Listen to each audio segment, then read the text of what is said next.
I'm really excited to introduce our next speaker, Aaron Draplin. He's a designer, graphic designer, who's worked for some of the most recognizable brands in the world, from Nike to Patagonia to the Obama campaign, as well as many projects I'm sure many of you have never heard of. But that is the life of a designer, and as Aaron says, you take some jobs to pay the bills, and then you take other jobs because you love the work. And Aaron is clearly someone who loves the work.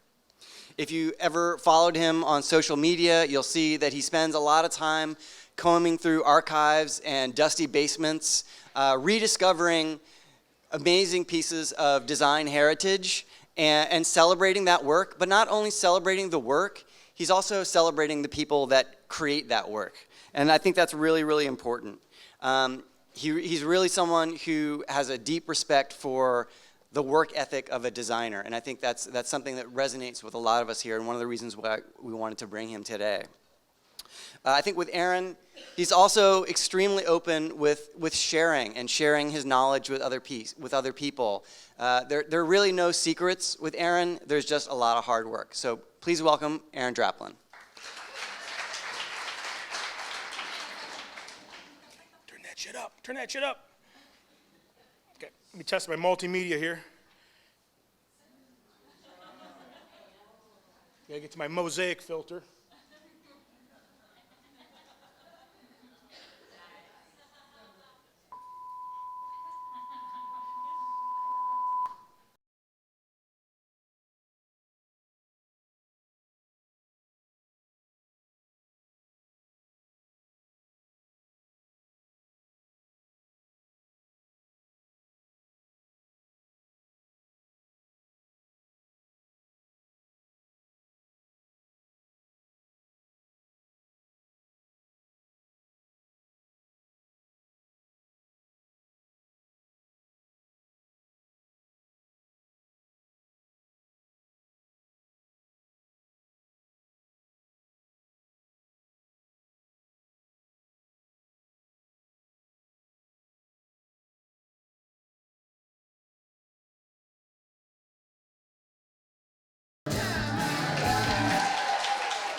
Multimedia. Okay. Hello, Struktur, and thanks for having me. Pretty good-looking crowd. A couple questionables, but pretty good-looking crowd. My name is Aaron James Draplin. I am 42 years old. I'm a graphic designer here in Portland, Oregon. I work in a very overpriced Olympic Provisions. You guys know that place, the Sausage King of Portland, Oregon. I work up above it. I've been there 9 years across the way. I've been in Portland since 2002 and in Oregon since '93.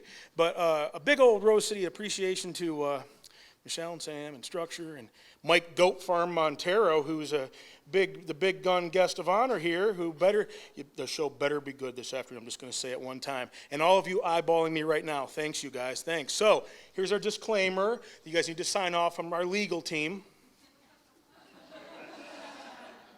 Great, thank you. Our intentions today. Whatever you guys know about graphic design and making a life of graphic design. I know that you guys make the shit that people buy at stores and up on mountains and whatever, and you guys hire graphic designers, but leave all that shit at the door because I'm going to win you over with an uncareer career, let's just say. And, well, you signed off, we're cool. A healthy define of the fucking odds because I shouldn't be up here. I have no credentials. Google it. Good luck, you know. Never won an award, don't give a shit about any of that stuff. Paperweights, doorstops, whatever. Don't have a book to sell. Soon, okay? I usually don't wear pants. I got my Target $8, 500 wicking denier, seam sealed $8 Target shorts on today, everybody. All right, so how we got here.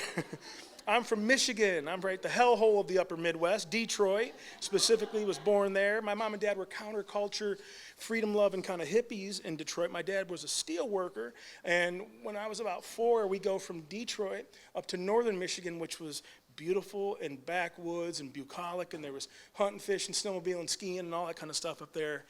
I grew up in a small town called Central Lake of 800 people. Had a little sister, rode bikes, went outside a lot, swam in the water. It was your basic all-American kind of upbringing, you know? Now, growing up in that little town, it was cool and it was mellow, and we had, well, a lot of feathered hair and terry cloth and shit, but we had Legos, Star Wars, pens and pencils. We were a video game free family, but we also had love. Like, I had a cool mom and dad growing up, right? That's cool and all until you're about 12 in that little town. And when you're about 12 in that little town, if we took this like first 6 rows, that was my class. I grew up with 30 people. And out of that 30 people, there's going to be 4 good-looking ones, and then the rest of us. And that's homecoming queens and shit. And if you aren't on the little shitty basketball team, you're nothing, right? Now listen, the pressure systems of growing up in a shitty little town, I tried my hand at basketball. Pretty good, huh? Yeah. Funny, huh, Mike? Yeah, fun, huh? Look at a little sweat stain, huh? Yeah, well. Let's keep it together, people, okay? Now, being from Traverse City, Michigan, we went from Central Lake and go, to this Traverse City where now it was 60,000 people. I was 13 years old. Mom and Dad saw that we were going to get into art and stuff, and this is, in that small town, she just saw where it was going to lead us. So now, being from Traverse City, which is a small, beautiful little town, at least this time, I found what I needed to find, which was I could hide, right? I got into punk rock. I was a skateboarder in the summers. I was a snowboarder in the winters. And this was not about who was the bestest, fastest, and coolest. This was about 6 people being communal, like pooling our money to go up to the hill together, right? In some shitty, Subaru or whatever. This wasn't about, no one was competing anymore. So I'm really thankful that I found this shit, because it removed me from a lifetime of fantasy football and golf shirts and all the other shit those assholes are doing 22 years later. Anyway. So, you know what I'm talking about. But at 19, we came out west, and I threw my life away kind of the first time, because whatever it was with my mom and dad, it wasn't my mom and dad that were saying you wouldn't be able to go make it. It's your uncles that worked rough factory jobs and shit in Detroit. Mom and dad said, at least do 2 years of college, placate us, be one of the first Draplins to even take advantage of this, and then you can go west, and we did. So I did associate's degree, 17 and 19. At 19, went out west, all the way to Bend, Oregon, to be a snowboarder.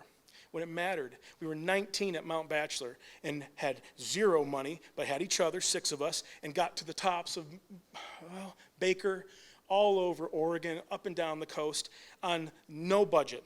Got to snowboard. This isn't at Jackson Hole. We couldn't afford it. This was at Targhee Pass just before it. That's you can do that for free, right? So we did the West the way we knew, and that's me in 1995. Well, I was drawing the whole time, but it was all analog, painting futon covers for a living.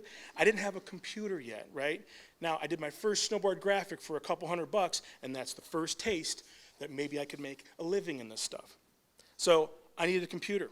Well, other kids around me, their parents gave them a checkbook, and they could buy trucks and Subarus and fucking cameras and snowmobiles and shit. Computers. I didn't have this. I had to go to Alaska, 4 summers with all the beautiful people that you guys make stuff for, the beautiful people that have Nalgene bottles hanging off those fucking backpacks and stuff. Who here made the pants that zip down to shorts, huh? Which one of you? Because I spent 4 summers with those assholes, all happy to be outside with telescoping poles and fucking. My first summer, $9,900 I saved washing dishes 115 hours a week. That's how I bought my computer, to get access. So you guys know Alaska. It's the most beautiful place in the world.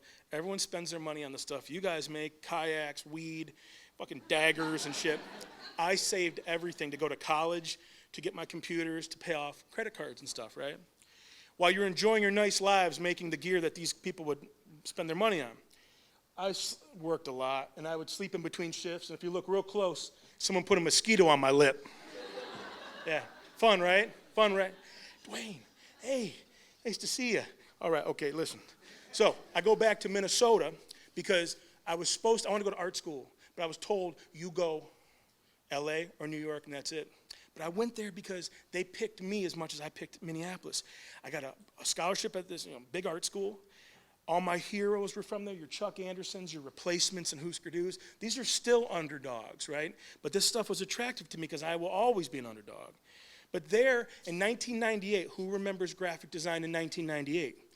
The height of that postmodern horse shit. 19 typefaces all in the corner. They were writing grad student papers and shit, remember? And all the books and all this stuff. I wanted to go make logos. I wanted to take one typeface and use it effectively on, dare I say, design that everyone could afford, right? Maybe. That was way more interesting to me than one job got to go to the cool museum in town. 9 other jobs ended up going to Cabela's. This is from the Cabela's Bargain Cave right here. Yes, it is. But I learned how to screen print, weld, build stuff out of, all my stuff in my apartment I built out of the wood shop. Got a degree, one of the first Draplins. Could have stayed in Minneapolis, took my first job, threw it away, went down to beautiful Del Taco, Del Vista, Laguna, whatever it was, Orange County, $1,400 for a one-bedroom apartment to work for Snowboarder magazine. But I had to do it because this is the mag we read growing up, and it was an opportunity. I made $35,000 a year. Went down there. We had no money, no budget, driving like 88 miles an hour on the 405 and shit, and we watched our mag go from 80,000 to 180,000, or whatever that thing was. We did well. We were profitable because it wasn't about it being like a job you learn to hate pretty quick. We just had our shot. So we did this. I did it for 2 years. Get back to Oregon. That would be 2002.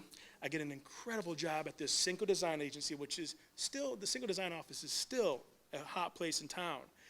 When I got there, there were 16 of us, and I got to work on Nixon watches. So you guys know Nixon? Because we were making all the ads and all the stuff, but we were drawing watches, and then we would make watches. But see, even in that professional environment, I saw meetings about meetings and emails about emails, and we'd play fucking ping pong all day. And then I'd work from 3 to 5, send the shit off with, a bunch of emails. It just scared me because I could make more at home, probably working for some of you guys, than I could at the big, cool job. And it tipped, and that's when I jumped out. So in 2004, I got free. I put my month in. I went on my own. I got a loan. I got a home. I got a wiener dog named Gary. This is just tactical, okay? Tricked out the basement to my spec. Now, this is the kind of stuff I worked on for that next bunch of 10 years. We started little brands. Cole Headwear is now in its 15th year and is profitable, right? In this climate we're in. We would grow not by 5 and 6 and 8%, we'd grow by 1% one year and 2%, and that's how they've done it all these years. And this is the kind of stuff we made with no money, making all their advertising. I did all the catalogs. I did everything for Brad. This is my brother. I did every little detail and hang tag with everything. That's an audit of all the logos. I'd make 10 things a year for all the details and trims and shit. And this was not a line item. This was like, everyone was an opportunity for us. Because we had nothing. We started a snowboarding magazine called Snowboard that went 7 years, and we sold it to skiers in Boulder and paid everyone's shit off. That was cool. I know my way around the grid. We made magazines. We started a snowboarding company, or a snowboard binding company called Union. Ads, logos, catalog spreads. This is the stuff I would make every year. These are spreads from the book. But this is an era where when I got free, we invented things with our buddies, and then those things turned into retainers and turned into where I had to hire more people, or more people had to hire, whatever. Like they were real. Grenade Gloves is like the funnest outerwear company I ever worked, the only one I ever really worked for, and we got to make everything. All those little jackets and junk that you see in there, all the hang tags and all the crap, we made everything down to, we even tanked the thing in 2007 because they sold 6 million and it took 3 million to make it, and they couldn't raise the funds and it died. Okay, that's what I did the last 12 years, but here is proof of what I got away with. That's how I paid my mortgage, but here's proof of what I got away with to a little band from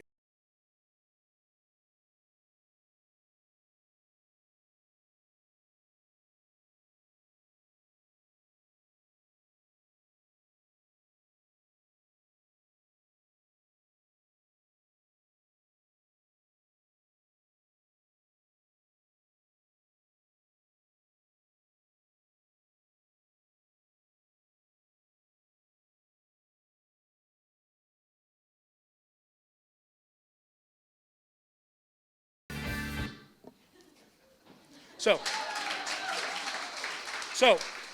in that time, up until, that's 12 years now, the little house, I paid it off in 2010. My Volvo out in, what was the one out in Beaverton? I paid cash for my Volvo. I have a beautiful Volvo. There's proof right out in the street. Did we get the ticket? We got a ticket. Oh, we didn't, okay. We have to pay the parking. So, my school loans, I paid those off in, I think, 2009. I haven't had a cent of debt since 2012. I paid my appendix off with this shit. Now, working for my buddies, mainly, not taking the bait. I took the bait in a lot of big stuff, but in that 12 years, I got away with it inventing and rolling the dice on things that didn't have a paycheck sometimes and then turned into where it got too big for us. But we pulled it off. That's proof of that. And here's how we do it. I draw and sketch and take notes and listen, and that's how I was trained by my mom and dad or whatever. This is one dinner waiting for the food to show up, and I sit and draw, and this is for a logo called Sirius Electronics, and they want to S, they want to E, they want to SE, whatever, they want to S, but along the way there's problems, sure. But there's no mystery. I sketch and think and take notes and look at competitors and all this shit. But that's where I do it, in my field notes. And tuning tips. Who here makes logos? Some people do. Okay, this is what your shit should look like when you make the greatest logo of your life. It should look like this on your artboard. Because actually, all bullshit aside, that's a privilege that we have that they didn't have. See, BC, which was 1 year before computers for me in 1991, fucking ruby lith and all that shit, wax brayers and all this, they could not do this. They couldn't say, vectors are free. They couldn't take a logo, tune it, get feedback, tune it. They couldn't do this. It took weeks upon weeks. And now this is 1 hour of me just keeping track of like little spindles on a tree or something, like a tree, branches. Money versus no money and what matters in the end, okay? My buddy comes to me with this food cart here in town, and he's in trouble because he took that G.I. Joe logo from '86, Cobra Commander, put ketchup and mustard dripping off it. He makes sweatshirts and shit and sells them out of the food truck, and he gets a cease and desist because some kid takes it back to some dad who's a power lawyer, and we get this big thing, and they're going to litigate, and they're going to sue, and I get it. We can't, our world only extends so far, and then you go just a little bit past, and it's the real world with grown-ups and shit, and we get in trouble. So he comes to me and says, man, I don't have any money. The cool guys in town who I've been trading services with, they won't take this job. There's no money. I understand. So we get sketching and start thinking about this thing, eating a tail, and we make him a logo. And this was just 4 or 5 days, Corey and I, working out of my basement. Because now, when we are free of emails about emails, and we can just round every little corner like Saul Bass did, before that corner rounder tool in Illustrator, who was the one who made the logos, right? We get to see the power of graphic design trick someone who has nothing. Because now we can start building his little universe, and it becomes a thing. And I've never made a cent. But it was a lesson for me because it's not always about the biggest of the biggest of the big. And this thing is now, it's viable. It's 9 or 10 years it's been going. He franchises around the West. And when I look back at my life, and I know there's people here from it, and thank you for sponsoring it, and big old Nike, I get it. But when I went out there, I was the pinch hitter for a cool agency in town. And somehow my little Air Max 360 slipped through the cracks. And they let you know how important their jobs are out there. You know what I'm talking about. They let you know. And then by the time the shit submits, you hear nothing. And then we go travel. And I saw it in Piccadilly Circus. I saw it in Munich, back to New York in Times Square, as big as ever on those billboards. In LA, in the airport, and then back to Portland. This is 2007 and 6. I saw how big Nike is. But when I look back at my life, I don't even remember how much it was a lot. I think about that I made like Corey's mom happy. And I'm just going to challenge all the crowd, because I know there's been a lot of this. I don't know what there's been here. Has there been a lot of this, like, follow your balls and make what you want and all that kind of shit? I don't know what they do. What are they talking about here? I don't know. If your mouse finger extends to someone who needs a little bit of help, you will see the power of what we make. or even scarier in my life now, I work 7 days a week, so I've been slowing down. But if I do my 5 days a week like normal people, I still throw away a Friday, we'll just say, because the client will always say, go right, go left, go up, go down. I do. I'm a Midwesterner. I'm gracious to have the job. And if they say go this, I do it. And they always go back to saying, go left. That's the one we like, Okay. But over the course of the week, I threw away a Friday. I still get my little paycheck. So what I've been doing is I've just been using my mouse finger for buddies, for things, for years. But I'd rather, I'm still going to do the work, but it's just to go help someone. I've gone on Craigslist and just signed people's PDFs because they couldn't put a signature in their PDF on a Friday. So think about that, because you'll see how much we throw away. And, I don't even want what I'm saying. Okay, inventing your life. When I got free, I could dream a little bit more or risk things because I had started to save. No one told me that when you went on your own, you'd actually be able to save money. Of course they don't tell you that shit. That's when I got ahead. And it allowed me to go and take all this junk I've been hoarding for years, these dead memo books from the Midwest between here and home in Michigan. Who's been to a farm sale here? Okay, saddest thing you ever been to. And I've been to the one where the widow was there and her children, and there's a junk drawer, and I bought the whole junk drawer. Someone's life for $10, $5, whatever. This stuff. So I love these little ghosts. And to champion them, I started making my own. Because I couldn't find ones that didn't have fucking Nike on it, or Hello Kitty, or whatever the fuck, So I made my own. And $2,000, 2,000 books here in town, gave a stack to Jim Kudal in 2006 or 7. Jim freaks out in Chicago, and we become a company. 10 years later, we are a thing. It's going, it's happening. We have exhausted the entire French paper line out of Niles, Michigan. Oh, yeah. That's 3 years ago for us. But we are putting dots on a map. We average 2 to 3 a week. When I started the company, a big shot came into my shop and said, you're in 60 stores. I was so proud. He said, I can put you in 6,000. I remember thinking, man, these 60 stores, we know every one of them. This is 3 years ago. We're at 16 or 1,800 stores or something now. That's real for us. And we met every one of them. We get to make weird little leather pouches with whatever profit we make, or collector's boxes for our collectors, or seasonal little things that celebrate the dead stuff. Who remembers this stuff, right? Only a couple will, The rest of you who have your youth, enjoy it. We made one for every single state, even Arkansas. But the thing is the dollar we make on this is ours. And it tastes so good. And when we lose money, it's okay, because Jim's planned it that way. And we go up and we go down. We've never had 1 penny of debt in the 10 years now. And it's allowed us to donate stuff, make all these weirdo ones. When I make my rogue ones, because Jim and the gang, 13 of us, there are 12 in Chicago, they have it figured out, quarterlies and all that stuff. And when I make my weird ones here, off the record, we sold 1,400 of the 1,750 in 4 hours when it went up online. That's the life that Lee and I have here. Well, that means in my world here in my shop, that's 140 items a night we have to ship for 10 days. That's crazy. But that's what's been happening. The guy I just talked to a second ago, I gave him field notes in 2007, and I said, do you have the first orange and light blue? Because if he does, and they're sealed, collector culture like records or like comic books, our first editions, still sealed, are 1,000 a piece now on eBay. Whew, right? So I keep telling my mom, just hold out a little longer, and she's going to cash in. In the book, I show everything. So I show every cover I made up until November when we had to submit this thing.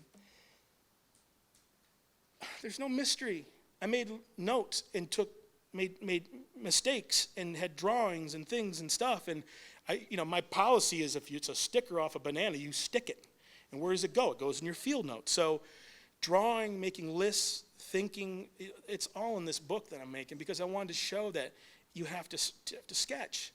And as fast as your phone is, your hand is just a little bit faster and freer still, That's me and Jim. Lee took this shot. Look how good that shot. Look at the grip on his shoulder, huh?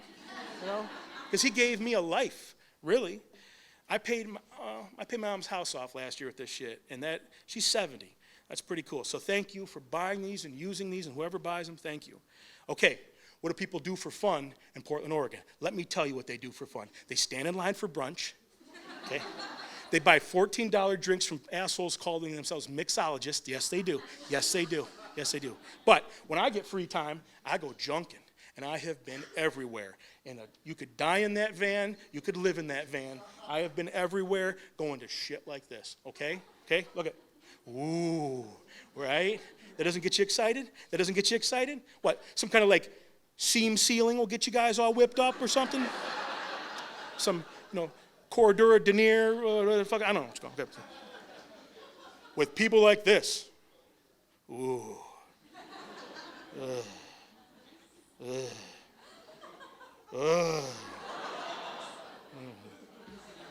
I've been going junking for years and digging and taking photos with my camera on my chest, I know about these people.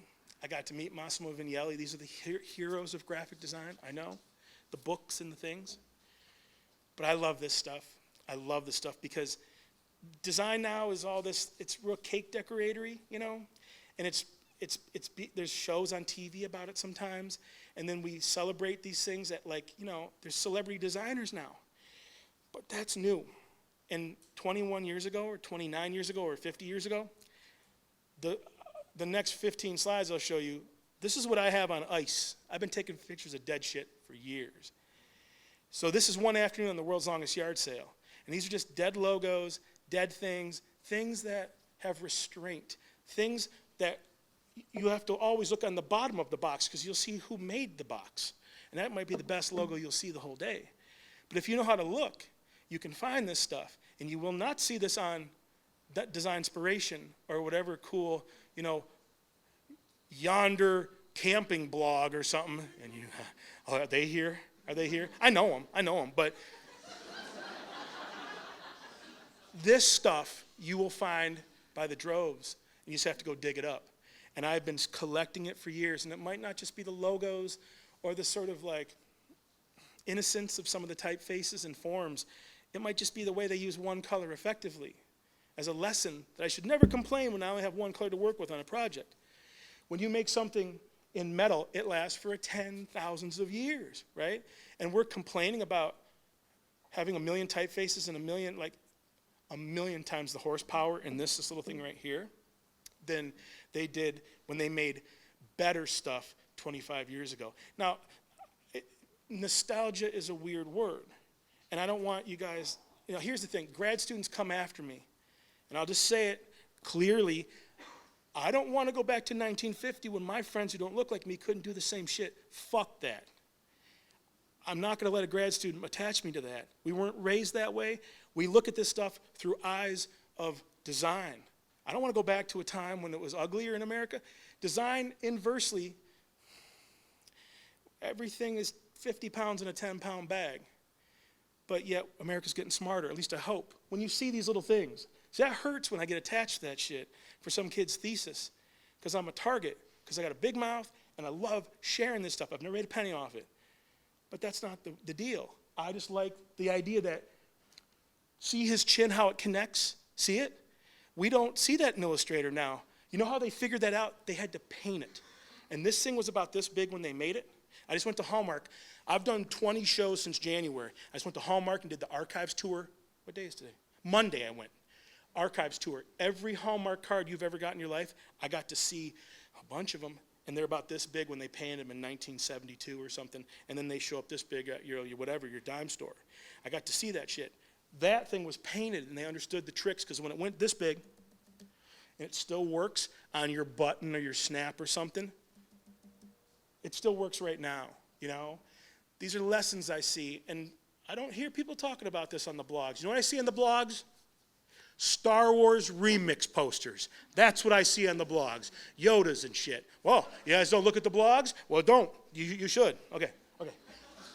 We can't turn the lights off, can we? Okay, keep it together, Mike, because now we're getting serious. Mike. I told you it was going to be the slumming part of the afternoon. I told you. Right this very second, Struktur conference, right this very second. However you vote, hate, love, fear, freak out, design, undesign, write emails about emails or whatever you do. Right this second, right now, we are floating on a rock in the grandest mysteriousness of insignificant ether. What holds that rock up? Where did we come from? And when my little sister had a baby, I forgot about this reality. This is real. Right 150 miles up from us is Seattle. 150 miles below of us is what? Corvallis. What about 150 million Strigafloops this way? That way, this way, this way. That shit is real. And I'll just say this much. The universe that's expanding, does it have an edge? And if it doesn't, which one's cooler? Because it's one or the other. Is it expanding into nothing? Is it expanding into itself? What is in the nothing? Don't forget about that shit. Don't forget about it. Well, you guys are okay with this? You're okay with this shit? I'm not. So, I don't know what I'm supposed to say up here. I don't know what I'm supposed to say. So, get cosmic, freak out, that is real. Okay? Couple tall tales. So, I don't know where you guys stand politically. I got a good idea. You better be on the side of history. You better be on the side of history. But, I got a call from the campaign to do some shit for Bernie. I did it because I just like his name, number one. But this is a jewel in a sea of cynicism. This is a jewel. And they don't make them like this. And they said, make a poster. I made 3. There's Stars and Stripes Bernie, WPA Bernie, and then Thick Lines Bernie, okay? 10 days ago, Lee and I went to New York City, and we were feeling it. And we went to an art show. Shepard Fairey was there. Jermaine Rogers was there. Someone named Claw Money. When I met her, I go, can I call you Claw for short? You don't do that in New York City, these big graffiti guys. Anyway, that's how close I got to him. And look at the guy, look at his head right there. See his head? Like that, there were all the characters there. He came in with his family. It was incredible. And we got that close, and there he is. And see my buddy Lewis eyeballing me? That's my buddy Lewis I've known, because Lewis used to work for Gravis, and that's who I used to make shoeboxes for when I worked at Cinco, Gravis Shoes, 2002. That's Lewis. Now he works for Byrne. Well, you see him looking, right? Because look, there's the official shot, but we were so high, and they put all of us artists behind him, but they couldn't see us. I have no proof of nothing until I was digging in Getty archives, and I found that.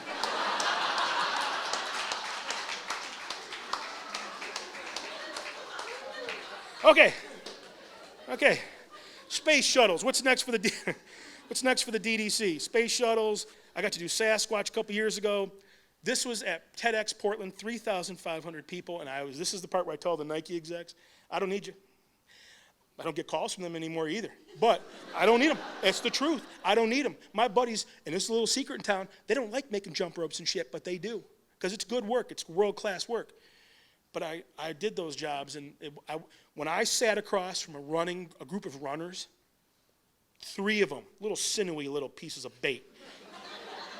And they're looking at me, and it was weird. So, shop rags, logos, new Thick Lines posters of just vistas, I don't know.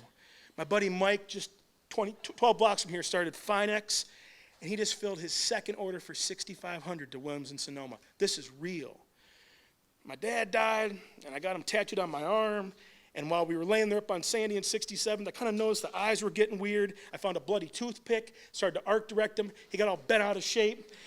He got it right finally, but, it's my arm, my dad. Shit, get your act together.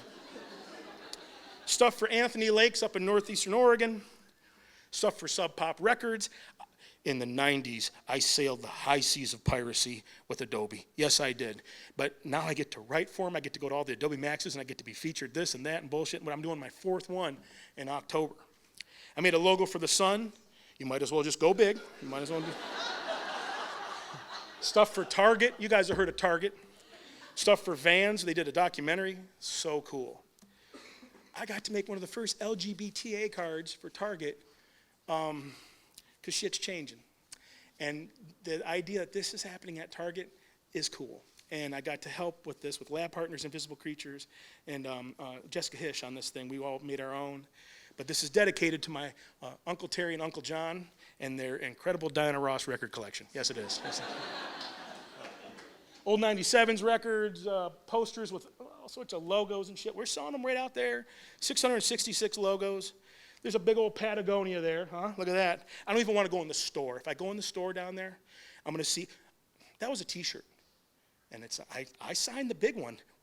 Why am I even saying this shit? But they give you 2 contracts. Do the one that's one time only. Do the one that might be 2 or 3. It's on kayaks, hats, all sorts of bullshit now. So I got to call Yves Chenard and have a little chat, or whatever the hell that is. I don't know. Sorry. I went to Lancaster. No one goes to Lancaster, Pennsylvania and talks. I did. Made playing cards, worked for Justin Vernon from Bon Iver. But see, I did the logo, but I also did the backstage passes and all the signage and shit, because I'm never, ever going to be above that. And they were afraid to ask me to do it, because they didn't think I'd take the job. Whatever. That's how I got here, you know? Thick lines, posters. I'm tired of seeing Yodas on shit. Just simple shapes. This is a mock-up in photo shiz, and there it is real when we got to do our pop-up. I climbed on the ladder. Lee hung the shit, whatever. We had the world's biggest field notes wall. This is a year and a half ago. This was last year. We did it again, had our own pop-up. Whoever came, thank you so much. It was incredible. Stuff for Portland, stuff. They put me on a magazine cover. Did anyone see the Linda video? Like 2 million. Now people stop me in airports. But if none of this shit happened, it's okay. I'd still be working and making stuff. I got to go to Melbourne, Brisbane, Vegas, and Sydney last summer and tell my story. Does anyone listen to Marin? Yeah. That's what the poster looked like for his shows last summer, and that's me making him sign 200 of them. Yeah. But he put me on the podcast, so go listen, and I talk about all this shit in great detail. But that's one of my biggest, greatest things ever, because I liked Marin's podcast, and graphic designers aren't supposed to be on there, and he put me on, and I thank him. But tote bags, stuff for guitars. Richmond Fontaine's my favorite Portland band. I just made this is their last tour. So they're selling a deck of cards on the tour. Little campfire mugs. I mean, Portland is a great exporter of the idea of camping, so I might as well get on some of that. What? It's business. Dinosaur Jr. called in November last year, and I got to make the poster for their shows, their 30th anniversary. I've been listening to these guys for 26 years myself. So I got to meet, and I've met him over the years, but does anyone care about Dinosaur Jr.? Well, right. And I mean, a lot of people don't even know what that is. I'm so thankful that this matters this much to me. I mean, they're small things. I got a book deal. And it's on Abrams. That is a reputable worldwide publisher, okay? I did not call them. They called me. I got the call to the big leagues. They make Sagmeister shit. They make Victoria shit. These are big artists and designers. And I wrote it, designed it. I know a lot of this is me, but I don't know how I'm supposed to talk about this shit. They called me, and I didn't want the kid to write it. I wanted to make it. How would it be any other way? And they let me, and it's happening. And that's me meeting my editor, John, and me getting grabby with them, and that's how I threatened them all last summer. 10 things we dug up while making the book. Cheat sheets, zines from 1986, my mom in 1969, me working for Mr. Obama, and we took a video of that whole afternoon, because we can't show it yet, but we will. I used to draw on junk, because I didn't want to buy the paper from the nice art supply stores. I'd paint on junk. This is out of the trash up in Alaska. And that's how I would send back, postcards. That's on a puke bag. And then it made this watch for Nixon watches, right? That's in the book. Or how for Union up in Seattle, they needed a cool U. That U had to work. See, this is where, this is really curious to me to come to this, because I know you guys have to deal with the tiniest little snaps and things on stuff. And for them, they're a snowboard binding company. And it was just very natural for me to say it has to work in the tiniest little embroidery, and then also pressed into leather, EVA, something. Like, we strategically built it that way, because I come from a pedigree of when you have no money, you learn those lessons quick. But yet, I see the big brands that can't get that shit right. And it's just amazing. So I don't know. That's the book. This is real. These are selling.